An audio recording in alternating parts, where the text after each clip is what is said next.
Without objection, the gentleman is recognized. Thank you, Mr. Speaker. I thank my colleague for yielding time. This is my 8th year in service on the House Budget Committee. For the last 7 years, every year, the Director of the Office of Management and Budget has come to the House Committee and has presented the budget of the President of the United States. The President of the United States, who has been duly elected by the people of this country for 2 terms. Now, the House Budget Committee decides that it wants to break 40 years of tradition and not allow the administration to present the President's budget to not just the committee, but also to the country. This isn't just unprecedented. This is disrespectful to the members of the committee and the members of this House. It's certainly disrespectful to our President and the office of the presidency.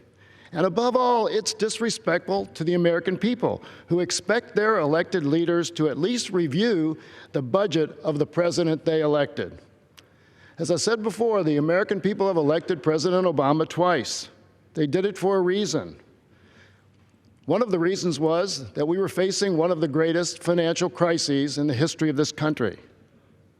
The record since President Obama has taken office is pretty good. During his time in office, he has overseen one of the most monumental recoveries in our nation's history. Consider some of the things that have happened over the past 2 terms of the Obama administration. Over the last 6 years, 14 million new jobs have been created. Unemployment is now down to 5%. Our budget deficit is at the smallest it's been in 8 years, down $1 trillion from the year President Obama took office.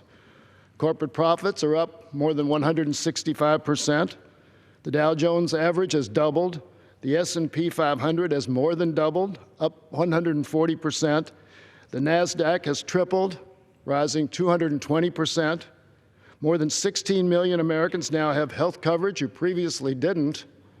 And new business formations are running at their highest rate in 17 years.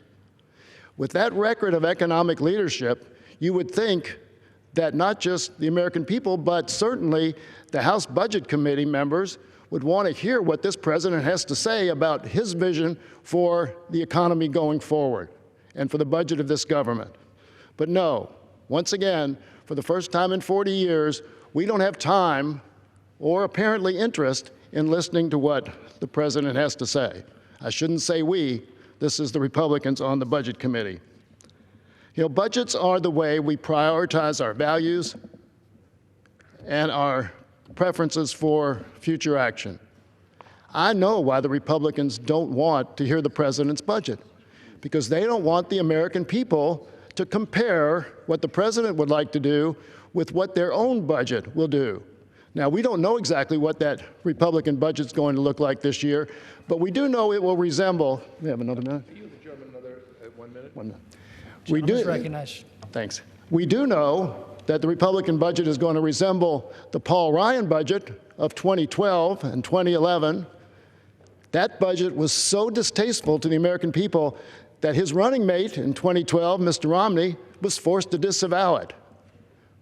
But we can make our own judgments. We can't make our own judgments if we can't see, and we can't let the American people see the administration discuss their priorities versus the Republican priorities. This really is an insult, once again, to the American people, that Republicans are too scared of the contrast that would be presented to even allow the president's budget, the constitutionally elected president of the United States, to have his budget discussed in front of the American people. It's shameful, and I urge my colleagues to reject the previous question, and I yield back. Gentleman yields back.